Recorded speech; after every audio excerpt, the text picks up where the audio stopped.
York rocks! What's up, everybody? It's Phil from New York Rocks. Stay tuned, you're watching New York Rocks, baby. Who rocks better than us? Nobody rocks like New York Rocks. We rock the best. How you doing, everybody? It's Phil from New York Rocks, and we're rocking down here at Umberto's Clam House here in the heart of Little Italy and NYC. Here with New York Rocks. We got a great show here tonight. We're gonna go inside right now, and you're gonna listen to New York Rocks Radio. Because New York Rocks is radio now. Let's go check it out. Watching New York Rocks. Who rocks better than us? Nobody rocks like New York Rocks. How you doing, everybody? It's Phil from New York Rocks. We're rocking down here in the heart of Little Italy at 132 Mulberry Street at Umberto's Clam House. Hey, who's better than us? Love clams. And we're here with N'Kenge, and N'Kenge's my star for the day. You're gonna be my guest host, and we're gonna do the show together. We're rocking. It's September 11th. This is my September 11th tribute show. Blessing me with coming down and helping me out. You know, because I'm glad to help. They said you're supposed to volunteer and help another person, and you're helping me by coming on the show. Okay, yeah. well then I'm done with my duties for the day. Well, we got a lot of talking about your career, a lot to talk about, and I want to tell everybody a little bit about yourself. Tell everybody out there who you are and how you get started in music and where you're from. And tell them all out there. Go ahead. All right. Well, hello. My name's N'Kenge, and I am originally from the Bronx in Brooklyn. Grew up in the Bronx, and I moved to Brooklyn in high school. Went to LaGuardia High School Performing Arts, and then got my undergraduate at Manhattan School of Music and then my master's degree at the Juilliard School. Now, you've been singing for how long? Oh my God! I interrupt you. I've been singing forever. Yeah. I mean, little forever girl? in my ever since I was a little girl. I've been singing since I was 10 years old. Yeah. Now, what inspired you to get into singing? Do you have like music in your family? No, it was by accident. Yeah. Well, my parents. Okay, so when I was a little girl, about 3 or 4 years old, I had so much energy that I was pretty much like bouncing off the walls. And so the doctor told my parents that like to calm me down, they could give me some pills. And my father's like, the drugs. No, I don't think so. The drugs. Yeah, he's like, no one's gonna drug my child. So instead, what they did is they put me in everything. They put me in dance classes, piano lessons. Arts and crafts, karate, everything. So then by the time I would get home at the end of the evening, I was just dead. So that's the most positive way of like They calming called your it kids sugar down. back in the day. Yes. Sugar. You know, the kids are on the sugar rush. Yeah, that was me. So they probably had to keep the sugar away from you, right? Yes. But the thing is that I wasn't until I was 10 years old when I knew that I could actually sing. So I was always in music, but I never really, took singing seriously until my 5th grade teacher, Miss Hartnick. Hello, Miss Hartnick, whoever is out there. Shout out there. Shout out Miss Hartnick at PS 95. Cool. And she realized that I had a talent for this, and ever since then I've been singing. So, cool. And then of course my mother, she would give me vocal lessons, and she likes to say that she was my first vocal teacher, and so and then as I progressed, I start doing professional training and then performing, and the rest is history. Okay.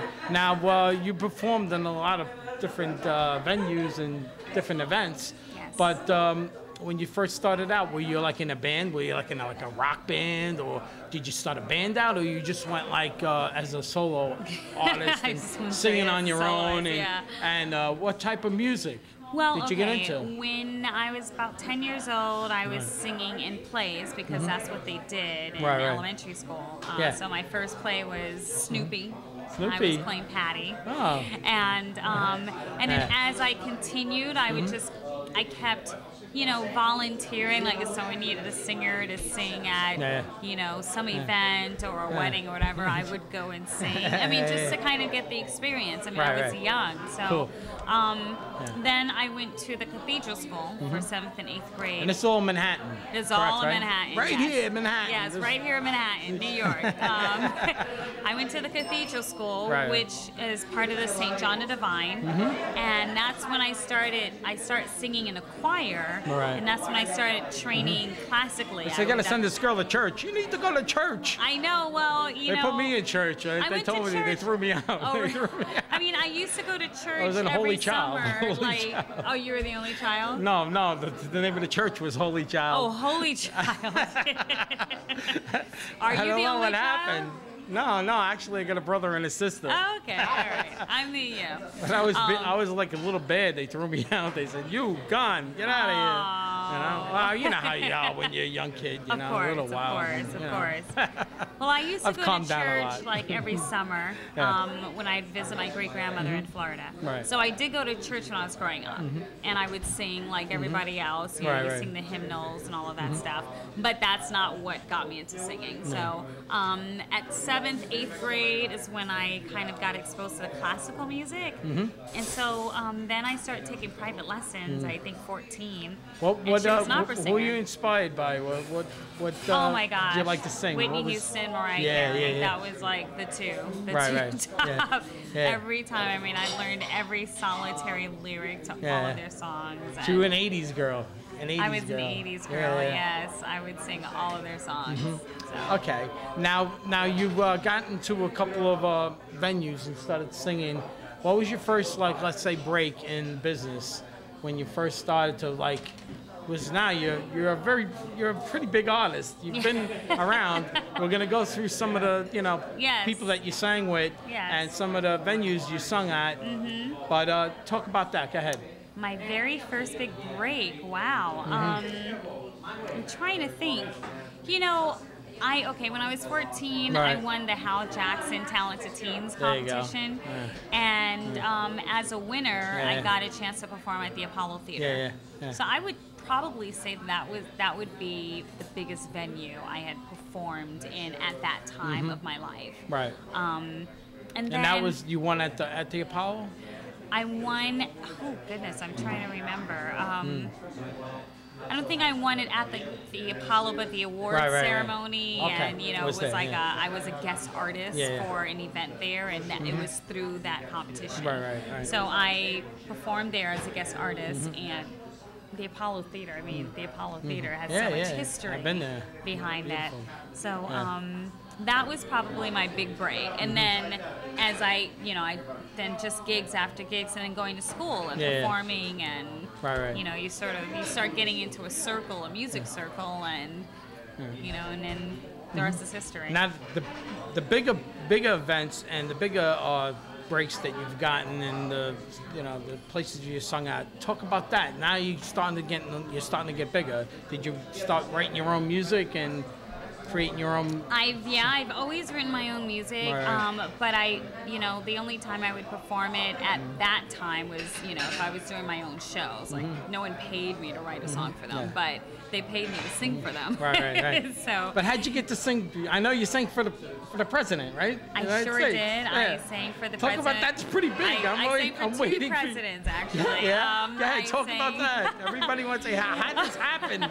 Well, so exciting. The first That's so cool. time I sang for Bill Clinton. And it was for their Christmas holiday. Right. And I actually got that through Manhattan School of Music. I was selected to perform from the school. Wow. Perform at the That's White very House. Cool. So I was still a student, and that was. What'd you sing? What'd you sing? Oh gosh, I sang everything from Oh Holy Night to Christmas. How many songs did you sing when you were at the president at the White House? I sang many, because what would happen is I sang at the White House, and then they had me. I was singing with 4 trombonists. And so after I finished singing, they had me go throughout the government buildings.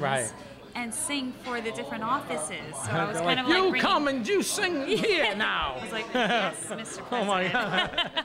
But no, I mean, it was great, because a lot of these, even when they're having a big celebration at the White House, there's tons of workers that are still working in their offices. and maybe they get, you know, 10 or 15 minutes to have like some eggnog or something. But so we bought the concert to them. But I know it gets bigger than that, because the get next time I know a little bit about you, because I know you for like 2 years. I follow you, but I know some things because I've interviewed you before, and you sung for Obama. Now, talk about that. Had that happen, and then when you were there, you also sang with other performers were there along with you singing. Talk about that. Go ahead. Yes. Well, I had the opportunity to sing for President Obama for the inaugural, the inauguration. It was the Commander-in-Chief inaugural ball. And the Smokey Robinson introduced me. So that was an honor. I love Smokey, man. Yes. I love him. He's great. Jordan Sparks is on the program. Josh Groban was on the program. And John Bon Jovi was the headliner. How'd you feel then? It was just, I mean, I can't even tell you. It was, you know, because it all started from the very beginning of that day. So you're outside and you're sitting. I mean, it was cold, I think. It was freezing. I couldn't even feel my feet. But it just didn't matter. None of that mattered because, you know, you're sitting up there and then you're looking behind you and you're seeing like thousands of people. It was just like a blanket of people out there, and just to be there. I mean, in such like a historical event. I mean, could have went friends, Romans, countrymen. Just gives me goosebumps, you know. Yeah, because you know, when you see those things, you know, that shot of the White House, and you got that long strip, right, and all the people like, because we were sitting down, we were in those seats in the front, and then you look, and then it's just you had the front row. You had the front row. Not the front row, but you know, there are more important people than me that were in the front row. You're humble. That's what I like about you. You're very down to earth. I was happy to be there, you know, and then really just with all the other significant people there too. I met tons of people: Jamie Foxx, Samuel Jackson, Angela Bassett. I mean, everyone was there. And then they hear you sing, and they find out how really good you are. And it like, was George voice. Lopez actually was the host for that evening for that show, and you know, it was just great to be able to just to meet these people and they're all down to earth they want to hear you. You know, because they enjoyed your music. You have such a strong voice, a lovely voice. Yeah, powerful. You know, you earned it. You were singing since you were a child. You went to school. You paid your dues. You paid your dues, and you still pay your dues. Because I know. You know, I seen you. You did a play. You did a play on Broadway, Sondheim for Sondheim. Sondheim and Sondheim, yes. Sondheim. Yes, Sondheim. It's hard to say. Stephen Sondheim. Say it 10 times. Go ahead. It's a tongue twister. Sondheim and Sondheim. Now you were with under. I was to stand by for Vanessa Williams. Vanessa Williams, but that's Broadway, real Broadway. Yeah, it was Broadway. Right. And I was also standby for Leslie Kritzer. And Is that your first break? That was my very first Broadway show. Oh wow, cool. Yes. Yeah. So it was different because I was standby, so I wasn't doing the 8 show. Not that I haven't done that at regional theaters and internationally, but for my first Broadway experience to be the standby for Vanessa Williams, who was, oh my God, like a jewel and She's so beautiful. humble and just I love her so eyes. smart. She's got beautiful eyes. I know, they're gorgeous. You just can't stare too much. You're like, wow. Can I borrow those for a little while? I know, I wish. But and she, you know, I have so much respect for her because she's always working and she's always doing different things. Seems like a hard worker. It's a really great career that she's had with doing Broadway and also doing the recording and also doing TV and film. I mean, it's a very career, versatile. It's a dream career. Very versatile lady. Absolutely. But before that, you actually you sung opening day, right, for the Dodgers? You did that too. Did for the opening. Star Spangled Banner. I did God bless America. Oh, God bless America. Yes. Oh, that's cool. Was that the first time? That was the first time you did that. That was my very first time singing for 50,000 people. Wow. Did you ever do that again? I never went there, but I sang for the Mets a couple of times. Oh, I did the national anthem for them, and every time I sang for them, they won. Yeah. Oh, then they're gonna have you sing all the time. You're gonna be like you're gonna be like part of the team. Your lucky charm. Yeah. That'd be nice. They should make you hit for them too. Oh no, don't. I'll just sing. If they really. Well, the way want they hit, you might hit better than them right now. I'm sorry. I'm a big Met fan, but you know. Yeah, enough is enough. Let's stay positive. I like to stay positive. Yeah, you want to be able to sing there again too, right? Yes.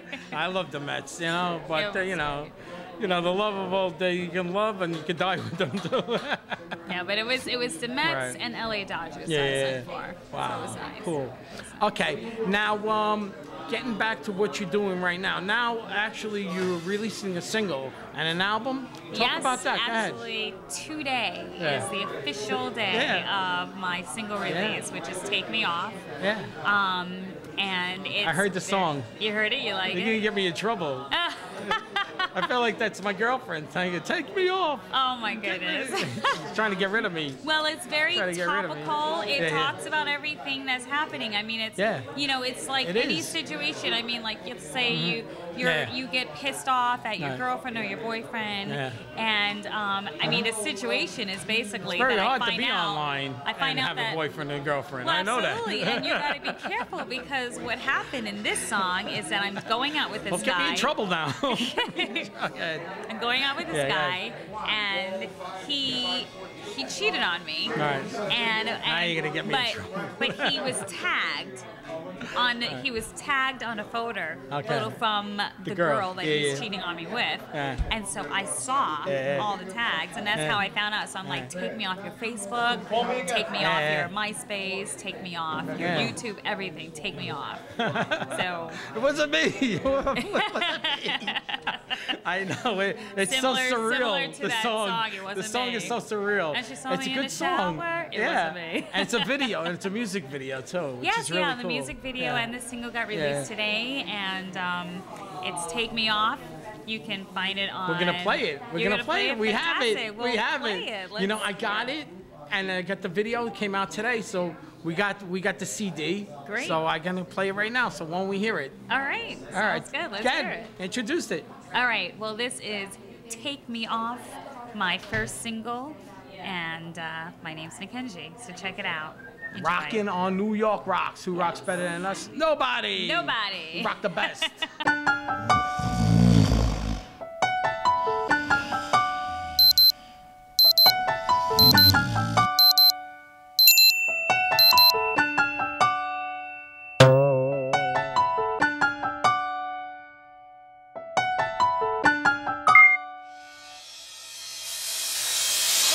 Welcome.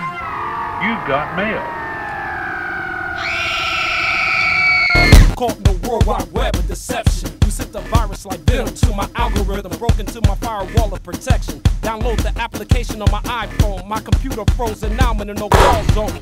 Your keyword I couldn't type you. Digitally scrambled my email, I couldn't Skype you. My social net ain't working. System overloaded, now I'm short-circuiting.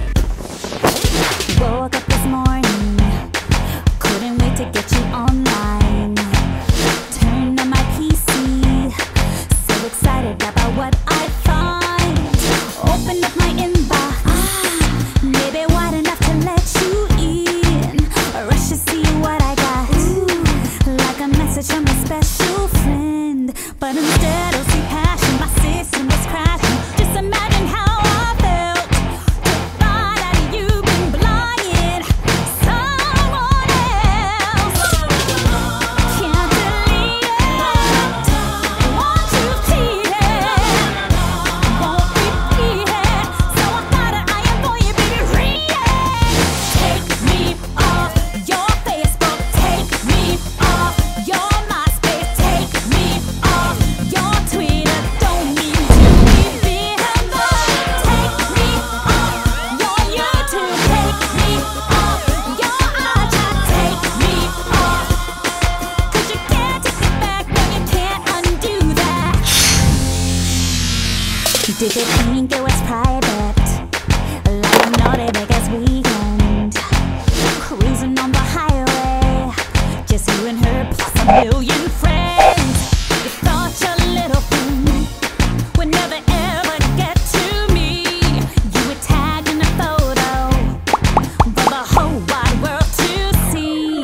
the search on Google to save me some trouble. Way back from the very start, before I scanned your face into my heart.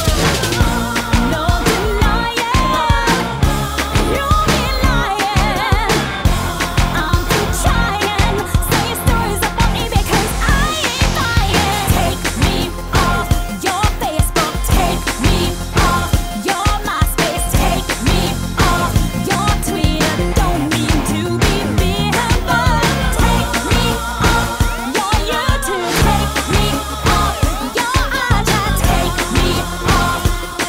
'Cause you can't take it back, no you can't undo that. Locked in cyberspace, delete from your share files, hit erase from your interface, your memory and database. I spread viral like Win 2.0. Backdoor your links and portals to shut down your windows. A glitch in the matrix, your IP I traced it.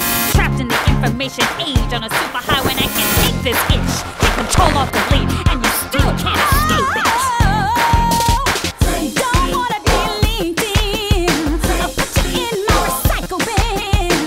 Don't poke me, don't tweet me. I can't hear you. La la la la la la la. In your MySpace, take me off your topic. Drag and drop, take me off your laptop. Take me off your Facebook. La la la la la la la la. Take me off. I don't hear ya, I don't want ya. La la la la la la la. No password. La la la la la la la la la. 'Cause you can't take it back, no you can't undo that. We're back. We're rocking down here in Little Italy. That was the single, Take Me Off. Take me off, yes. All right, so let's talk about the single, how you made the single and the music video, about that. Yes. Let's talk about that a little bit. Well, the video, wow. I did the video in LA. Right. So I flew to LA. It was crazy. I flew to LA on a Saturday and then kind of got certain things, there's like preparation, get your nails done, your hair done, fittings and all that stuff with the stylist. And then the next day we did the video. I showed up at 6 o'clock in the morning and I didn't leave until 3 o'clock the next morning. Wow. We went straight through for And they made you stay up all night? They didn't give almost. Did they let you sleep? No, you don't sleep. No, I mean, it just, but here's the thing, you were having so much fun, doing it, that, I didn't realize, the time. I mean, at 2 o'clock in the morning, when you're on your last hour, you still have to give it all as if it's 12 noon. There were a lot of people on the shoot, a lot of people in the video, too? a lot of people in the shoot, there's the makeup the makeup artist, the stylist, the hair designer, tons of assistants, and then they built assistants to the assistants. And then we basically had to record the last part of the video first because it needed to be daylight. Right. So you shot out of order. We shot out of order. It was kind of weird because then you had to do the makeup differently, and then when you put the makeup on again, it had to be exactly the way it was before. And so it got a little confusing, but with the day, you can't, I'm waking up in the morning, seeing this video, and then getting pissed off, and then dumping his clothes out in the morning. So we did that outside. And then all the sets were built from, ground up. I think it took about 4 days to build the sets. You just did that one video? You didn't do another one? I just did that one video for now, and then, if it hits and everyone loves it, then we'll do a video for the second single. So there's singles to follow up, so we just... This is the very first one. We're testing out the market to see how people like it. I mean, I love it. All my friends love it. But then again, they are my friends. Good energy. No, I like it. It's good. But it's I feel good like energy it just kind of relates to anybody. And it's so real because that's what goes on so much today. Absolutely. And with the Facebook and the online and everything's connected. So there's no way of getting around this. So you gotta be good out there. You know what I mean? It doesn't matter what age She'll you are. She'll take you off. Yes. It doesn't matter what age. I mean, you can have that same problem at 14 as you're having at 50. You know, because everyone is into the social media. On the news, there was a girl. She was 13 years old. She ran away from home, stole her brother's car, and drove 500 miles to go meet her boyfriend, which was 13 years old. How old was she? She was like 12 or 13. She stole her brother's car. She knew how to drive. She got on the highway. It was in the news. But they didn't press charges on her. Oh, there was just like it was a puppy love scene, you know? Puppy love scene. So they brought it back home, you know? Yeah, what makes you think she's not going to do it again, though? It's kind of sad. That's funny, though, right? Something's going on there. They can fall in love. You can fall in love online, you know? Yeah, now, 13 years old. Yeah, 13. Hey, listen, I had some problems at 13 too. So it's just that when you get older, you start realizing that they weren't as bad as you thought. You got crushes, crushes. Yes. Right? Okay, now this song that you have, you're gonna have a full album. There's other songs that's gonna become part of an album. There's a full EP right now. The EP is on iTunes as well, along with Amazon and everywhere else. The Take Me Off is the single from the EP. Yeah. It's the title track, like let's say. It's a title track, absolutely. Okay. So we did the music video based on Take Me Off. So there's a lot of other songs to follow it, but this is the very first single that we just think would Talk really about some of the everyone. other songs that are going to be on the album. Are they the same type songs or they're different types? A little bit. There's another song called I Should Have Listened to Your Ex. Yeah. Oh my God. So that's pretty self-explanatory. Then there's another song called Let's Go Shopping. Very different from the other two. Gucci, Louis V. It ain't tricking if you're, if you got it. And then there's another song called Somebody's Watching Me, which is off of the same Michael Jackson song. But I'm waiting for the song. Send me some cash. Oh goodness! Give me my money. Give me my money.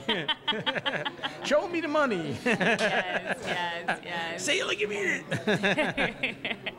Okay. Well, now I heard you also got involved. Now you're doing like a thing with play called MOTOWN, right? And MOTOWN, talk about that. Okay. What's going on with that? Well, it is a play based on Berry Gordy's life, from when he started as a child wanting to be like Joe Louis, the boxer, and then turning into a songwriter. And he started out as a fighter. Yeah, he started as a fighter, and then he went through different stages in his life where he was working at Ford, and he was a shoe salesman in a record company, a record store. He's a jack of all, like me. I've done everything, I think. Pretty much a lot. Yeah, a hustler. I mean, in a good way. I mean, someone that was, he was always about doing what he needed to do. Yeah. And then it, like Al Bundy was a shoe salesman. Yes, he was. Shoes. But I wouldn't compare Berry Gordy to Al Bundy.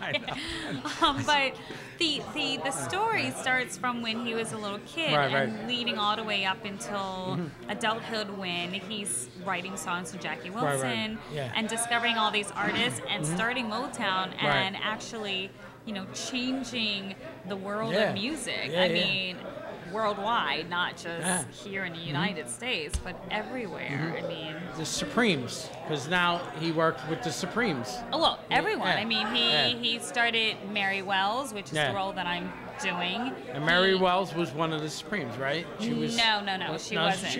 She was the very first. She was the very first star, female artist star of MOTOWN. All right. So she was huge at in the beginning.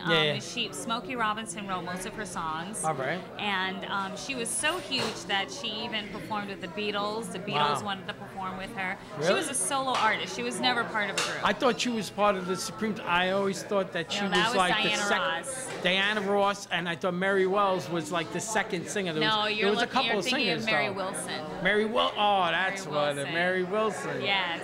Okay. Yes. All but right. Mary Wells Good. All right. was a huge. That was his very first female superstar. All right. And what happened is after she did My Guy, and it went to #1, All right. she left for more money. Yeah. You know, and a lot of these bigger companies were wooing the Motown artists away. Yeah. Like after he spent Yeah. all that time developing them Right. and writing amazing songs for them, and then those bigger companies would just be like, hey, you know what? Yeah. Here's some money, Yeah. you know, Come to to come us. to us. Like, you know. And so she, even though she continued a career, Right. it was not, I mean, she's Yeah. known for her songs from Motown, Yeah. not from when So she she moved sang. to another. She was like a solo act. She was- sang on her own. Yeah, pretty much. yeah.